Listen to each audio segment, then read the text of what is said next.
ప్రతిష్టాత్మకంగా చేపట్టినటువంటి ఈ డ్రగ్స్ నివారణ దినోత్సవం సందర్భంగా ఇక్కడికి విచ్చేసినటువంటి అధికారులకు అలాగే పాఠశాల హెడ్ మాస్టర్ అండ్ స్టాఫ్ వాళ్ళకి అలాగే పిల్లలకు విద్యార్థులకు భవిష్యత్తులో అందరూ కూడా ముఖ్య విషయం ఏంటంటే ఇది ఇంతగానో ఈ ప్రోగ్రామ్ చేయడానికి కారణం ఏంటంటే ఎవ్వరు కూడా భవిష్యత్తులో వాళ్ళ యొక్క భవిష్యత్తు నాశనం కాకుండా ఉండడానికి పిల్లలకు తెలియదు కాబట్టి తల్లిదండ్రులు అలాగే అధికారులు అందరి సహకారంతో ఎవ్వరు కూడా ఎక్కడైనా గంజాయి అమ్ముతున్నట్టు తెలిసినా లేదా మాదక ద్రవ్యాలు ఇవన్నీ ఎక్కడైనా పర్చేజ్ చేసినా ఎవరైనా వ్యక్తులకు మీకు అనుమానం కలిగినా ఇమీడియట్లీ ఖచ్చితంగా పోలీస్ సిబ్బందికి ఫోన్ చేసి చెప్తే వాళ్ళు దానికి కావాల్సినటువంటి నిర్మూలన చేస్తారు. అంటే అంత మాత్రాన పిల్లలకి శిక్షలు ఏం పడవు.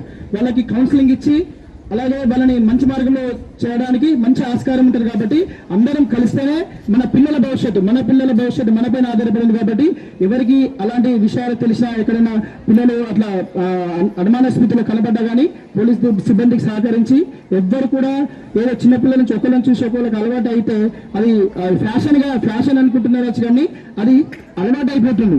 ఒక రోజు రెండో రోజు తర్వాత మూడో రోజు తర్వాత అది వ్యసనంగా మారి భవిష్యత్తు నాశనం అవుతుంది.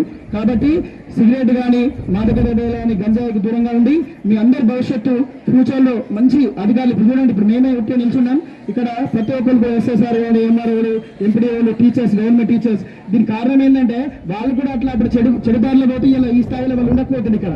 కాబట్టి అందరూ కూడా పిల్లలు గమనించి చెడు వ్యసనాలు వెళ్లకుండా మీ భవిష్యత్తు మీ చేతిలో ఉంటుంది. కాబట్టి ఈ మాదక ద్రవ్యాల డే అనేది ఒకరోజు కాకుండా ప్రతిరోజు పాటిస్తూ మీకు ఏమైనా అనుమానం ఉంటే పోలీసు సిబ్బందికి సహకరించి అందరి భవిష్యత్తు కాపాడాలని కోరుతున్నాను.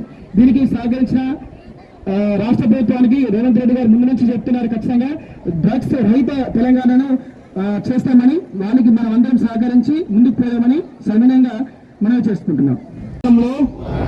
క్రియాశీల భాగస్వామిని అవుతానని వీటి వాడకం వలన కలిగే దుష్పరిణామాల గురించి సంపూర్ణ అవగాహన కలిగి ఉండి నాతో పాటు ఏ ఒక్కరూ డ్రగ్స్ బారిన పడకుండా కృషి చేస్తానని డ్రగ్స్ అమ్మకం కొనుగోలు చేసే వ్యక్తుల సమాచారాన్ని పోలీసులకు తెలియజేస్తానని డ్రగ్ రహిత జీవన శైలిని అనుసరిస్తానని డ్రగ్ రహిత సమాజమే లక్ష్యంగా సాగుతున్న తెలంగాణ ప్రభుత్వ సంకల్పంలో భాగస్వామిని అవుతానని ప్రతిజ్ఞ చేస్తున్నాను. జై హింద్.